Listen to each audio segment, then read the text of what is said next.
एक अधूरी मोहब्बत। गांव के उस छोर पर मिट्टी से बनी छोटी सी झोपड़ी में रवि अपनी माँ के साथ रहता था। बचपन से ही उसने गरीबी की ठंडी छांव में जीवन बिताया था, लेकिन उसके सपने कभी छोटे नहीं थे। वह एक होनहार लड़का था, आंखों में उम्मीद, दिल में हौसला।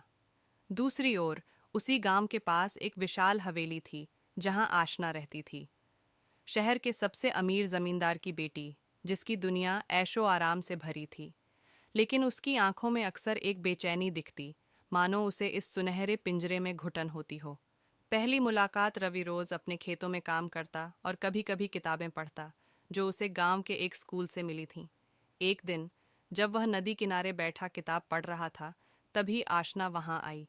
उसके गले में एक कीमती लॉकेट था, जो खेलते खेलते गिरकर पानी में बह गया। आशना घबरा गई। तभी रवि ने बिना सोचे समझे नदी में छलांग लगा दी और कुछ देर बाद लॉकेट लेकर बाहर आया। आशना की आंखों में राहत और कृतज्ञता के आंसू थे। तुमने मेरी सबसे प्यारी चीज बचा ली, आशना ने कहा। चीजें खो जाईं तो फिर मिल सकती हैं, पर अगर इंसान बिछड़ जाए तो उसे पाना मुश्किल होता है, रवि ने हल्की मुस्कान के साथ जवाब दिया। प्यार का एहसास धीरे धीरे उनकी मुलाकातें बढ़ने लगीं।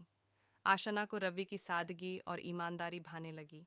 वहीं रवि के दिल में पहली बार किसी के लिए हलचल होने लगी थी। रवि के पास दौलत नहीं थी, पर उसके पास एक सच्चा दिल था, जो सिर्फ आशना के लिए धड़कने लगा था। आशना भी उसे चाहने लगी, लेकिन समाज की कड़वी सच्चाई उनके प्यार के रास्ते में खड़ी थी।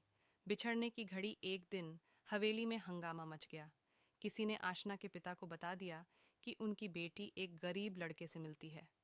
आग बबूला होकर उन्होंने तुरंत आशना की शादी शहर के एक अमीर लड़के से तय कर दी।